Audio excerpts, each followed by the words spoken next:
Indian രാഷ്ട്രീയത്തിൽ പ്രതിസന്ധികളെ അവസരങ്ങളാക്കി മാറ്റുന്ന നേതാക്കളെക്കുറിച്ച് പറയുമ്പോൾ അതിൽ ഏറ്റവും പ്രധാനപ്പെട്ട പേരാണ് ഡി.കെ. ശിവകുമാർ.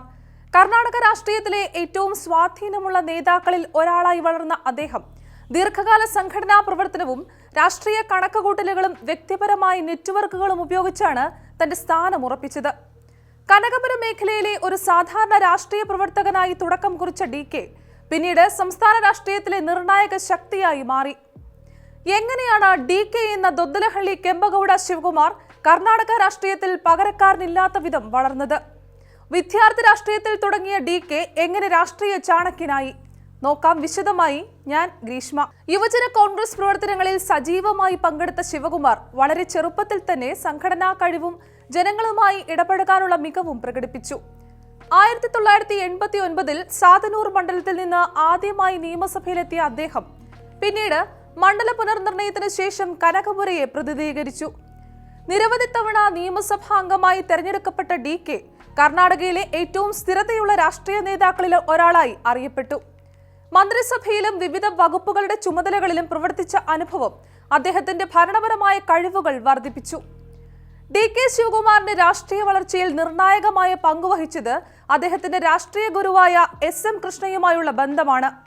1990കളിൽ യുവ നേതാവായിരുന്ന ശിവകുമാറിന് ഭരണപരമായ കാഴ്ചപ്പാടും വികസന രാഷ്ട്രീയം എങ്ങനെ മുന്നോട്ട് കൊണ്ടുപോകണമെന്ന് പഠിക്കാനുള്ള അവസരവും എസ്.എം. കൃഷ്ണയിലൂടെ ലഭിച്ചു.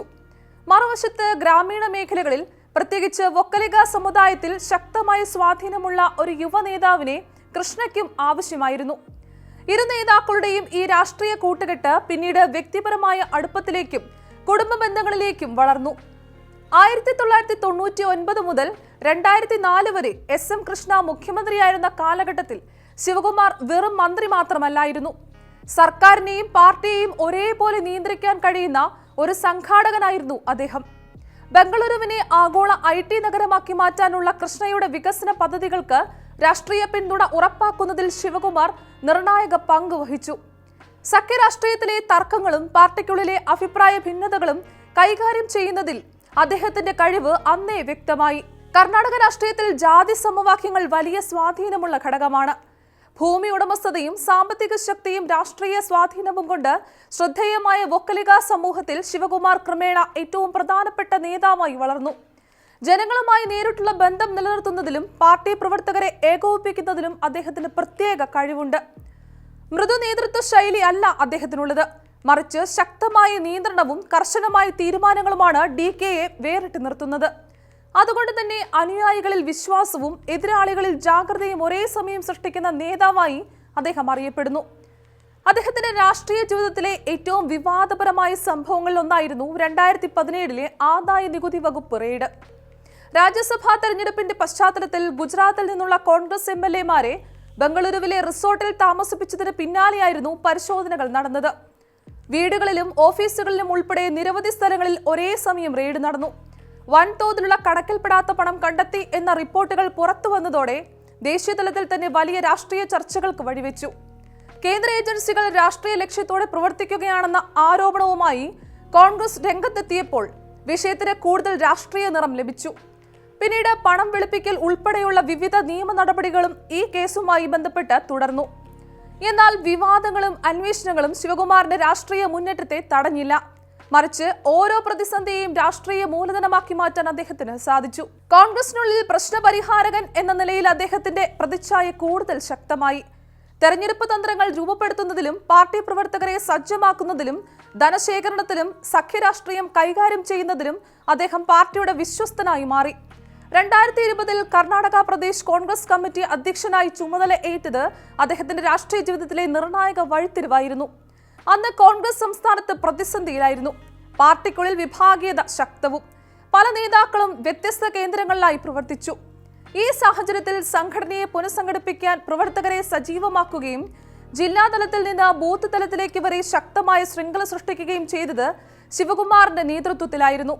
2023 നിയമസഭാ തെരഞ്ഞെടുപ്പിൽ കോൺഗ്രസിന്റെ വിജയത്തിന് പിന്നിൽ നിരവധി ഘടകങ്ങൾ ഉണ്ടായിരുന്നുവെങ്കിലും സംഘടനാ തലത്തിൽ നടത്തിയ തയ്യാറെടുപ്പുകൾ വലിയ പങ്ക് വഹിച്ചു. ഓരോ ബൂത്തിലും ഉത്തരവാദിത്തമുള്ള പ്രവർത്തകരെ നിയമിക്കുക, വിവിധ സാമൂഹിക വിഭാഗങ്ങളിൽ സ്വാധീനമുള്ള വ്യക്തികളെ പാർട്ടിയുമായി ബന്ധിപ്പിക്കുക, പ്രാദേശിക പ്രശ്നങ്ങളെ തെരഞ്ഞെടുപ്പ് പ്രചാരണത്തിന്റെ കേന്ദ്ര വിഷയമാക്കി മാറ്റുക തുടങ്ങിയ കാര്യങ്ങളിൽ അദ്ദേഹം പ്രത്യേക ശ്രദ്ധ നൽകി.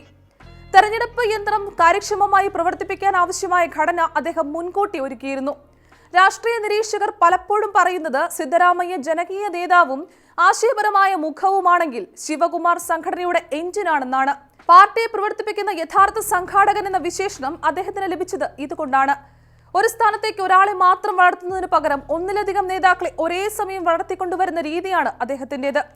അതുവഴി പാർട്ടിയുടെ നിയന്ത്രണം ഒരാളുടെ കൈകളിൽ കേന്ദ്രീകരിക്കപ്പെടുന്നത് ഒഴിവാക്കാനും സംഘടനയെ സജീവമായി നിലനിർത്താനും സാധിക്കും. ഉപമുഖ്യമന്ത്രിയായിരിക്കെ ജലവിഭവം, ബംഗളൂരു വികസനം, നഗരാസൂത്രണം തുടങ്ങിയ പ്രധാന വകുപ്പുകളുടെ ചുമതല വഹിച്ച അനുഭവം അദ്ദേഹത്തിന് ഭരണപരമായ വിശ്വാസ്യതയും നൽകി.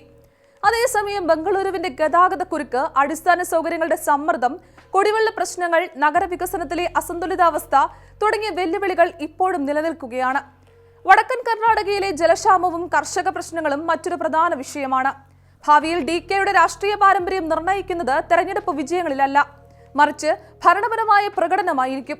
സംഘടനാ ശക്തിയും രാഷ്ട്രീയ തന്ത്രങ്ങളും ഉപയോഗിച്ച് അധികാരത്തിലേക്ക് ഉയർന്ന നേതാവ് എന്നതിലുപരി വികസനവും ഭരണക്ഷമതയും ഉറപ്പാക്കുന്ന നേതാവായി മാറാൻ അദ്ദേഹത്തിന് കഴിയുമോ എന്നതാണ് ഇനി അറിയേണ്ടത്.